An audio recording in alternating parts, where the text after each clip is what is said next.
आपल्या देशाचे पंतप्रधान विश्वगुरु माननीय नरेंद्र मोदी साहेब एक खूप सुंदर वक्तव्य तुम्ही परवा दिवशी केलं. सल्ला दिला की तुम्ही गॅसचा वापर करू नका, बाहेर देशात प्रवास करणं टाळा, सोनं खरेदी करू नका, पेट्रोल डिझेलचा वापर कमी करा, खाद्यतेलाचा वापर कमी करा.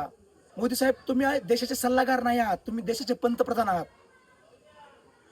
तुम्ही सल्ला नाही दिला पाहिजे, तुम्ही याचे कारण शोधलं पाहिजेत. हे आपल्या भारत देशावर ही परिस्थिती ओढावली का?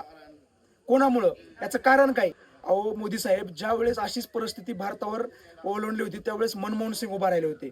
त्यांनी असा सल्ला कधी लोकांना दिला नाही. आर्थिक संकट ओढवलं होतं, त्या संकटातनं देशाला बाहेर काढलं. हेच काम तुमचं पण आहे. तुम्हाला याच्यात या संकटातून देशाला बाहेर काढायचं आहे. तुम्हाला तुमची जबाबदारी लोकांवर ढकलून नाही द्यायची, जनतेवर ढकलून नाही द्यायची. तुमच्या झालेल्या चुका तुम्हाला त्या जनतेवर ढकलायच्या नाही आहेत.